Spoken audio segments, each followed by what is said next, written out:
La sclérose en plaques, c'est donc une maladie inflammatoire démyélinisante du système nerveux central, invalidante.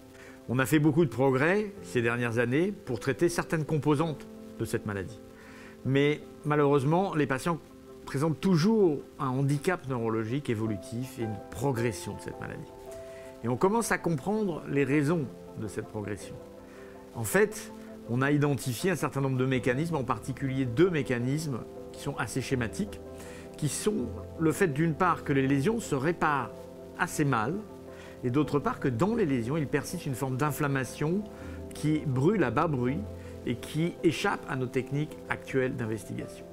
Ce que nous faisons dans l'équipe, c'est de mettre en place des techniques d'imagerie in vivo, sophistiquées, avancées, qui permettent de mesurer directement chez les patients ces mécanismes-là. Ces méthodes, elles s'appuient sur une technologie qu'on appelle la tomographie à émission de positons, avec laquelle on utilise des traceurs, des molécules qui sont marquées radioactivement et qui vont être injectées pour faire une imagerie de la cible qu'on veut imaginer. En utilisant des traceurs qui se fixent directement sur la myéline du cerveau des patients, on a pu identifier la démyélinisation et sa capacité à se réparer au cours du temps. Certains patients, mais ils sont assez peu nombreux, réparent bien en fait l'organe de myéline, mais la majorité la répare peu ou voire très peu. Et en fait, cette absence de réparation est assez étroitement liée à leur handicap neurologique qui va s'accumuler et progresser. Le deuxième mécanisme qu'on a mis en évidence, c'est la persistance d'une inflammation à bas bruit liée à une inflammation par activation des cellules gliales, donc des cellules qui sont résidentes dans le système nerveux. Non pas l'inflammation périphérique qui vient des organes périphériques et qui attaque le cerveau, celle qu'on traite assez bien aujourd'hui, mais une inflammation qui est directement neurologique. Et avec un traceur spécifique de cette inflammation, on a pu démontrer que certaines des lésions associées à la sclérose en plaques persistaient de manière inflammatoire à bas bruit sur la durée et que ces lésions, qu'on appelle aujourd'hui des lésions chroniques actives, étaient elles aussi un moteur de cette progression du handicap. Alors ces 2 techniques, qui sont 2 illustrations des résultats qu'on a obtenus ces derniers mois et ces dernières années, nous permettent maintenant d'envisager un nouveau mode d'évaluation des patients pour prédire leur handicap neurologique et pour mieux comprendre ce qui se passe lors de la phase progressive. Et aujourd'hui, ce qu'on voudrait faire, c'est rendre beaucoup plus accessibles ces méthodologies d'imagerie, et c'est tout le travail que doit développer Mariem Hamzaoui dans le cadre de son doctorat.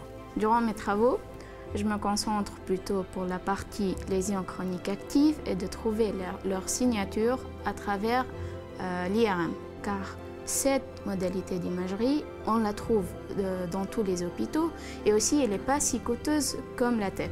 Comment on aimerait vraiment améliorer nos modèles, c'est plutôt d'introduire la notion d'intelligence artificielle. Ce qu'on veut faire avec ce modèle est enfin reproduire les résultats qu'on trouve avec la TEP pour les lésions chroniques actives avec les modalités IRM. En faisant ça, on va créer un modèle pour tous les patients qui n'ont pas de TEP. Ces méthodes d'apprentissage sont assez puissantes car ils utilisent des puissances de calcul que les méthodes classiques n'utilisent pas et ils sont aussi plus rapides. Après avoir créé notre modèle qui va permettre de détecter la signature d'une lésion chronique active, on va passer à l'étape prochaine qui est la validation de ce modèle. Ces nouvelles mesures qu'on avait mises en place avec des techniques très sophistiquées, donc finalement assez peu disponibles, notre espoir c'est maintenant d'arriver à les rendre accessibles pour les patients de manière large. Qu'est-ce que ça va nous apporter? Qu'est-ce que ça va leur apporter? Tout d'abord, ça permettra de les évaluer différemment. Ce qu'on va faire, c'est qu'on va considérer différemment leur évolutivité et leur pronostic. Et avec ce type de méthode, on aura probablement un meilleur indice prédictif de leur progression. Alors ça va nous permettre d'adapter les traitements. Et on va les prendre en charge très probablement différemment. Mais ça va aussi nous permettre d'évaluer des nouvelles thérapeutiques. Parce qu'on sait aujourd'hui qu'il y a beaucoup de thérapeutiques candidates pour promouvoir la remyélinisation, pour traiter cette inflammation persistante. Mais on ne sait pas aujourd'hui comment mesurer l'effet de ces traitements. Et avec de telles méthodes, on pourra sur des cohortes de plus en plus grandes, de grande taille, mesurer l'effet de ces traitements et donc accélérer la recherche thérapeutique dans un secteur où pour l'instant elle est dans une impasse. Il faut bien garder en tête que la sclérose en plaques, c'est une maladie qui touche des sujets jeunes. La médiane de survenue, c'est 30 ans. C'est donc un projet de vie qui est chamboulé. Si à terme, nous bénéficions de méthodes qui prédisent mieux, qui évaluent mieux leur évolutivité, Ça nous permettra d'adapter les thérapeutiques et globalement leur prise en charge sera changée. Chez ces sujets jeunes, ce sera évidemment l'occasion de développer des projets de vie beaucoup plus simplement et d'avoir une vie bien plus normale. Toutes ces recherches ont un coût et nous remercions vraiment chaleureusement les donateurs qui ont déjà contribué à nous soutenir. Merci à tous les donateurs et merci aux futurs donateurs.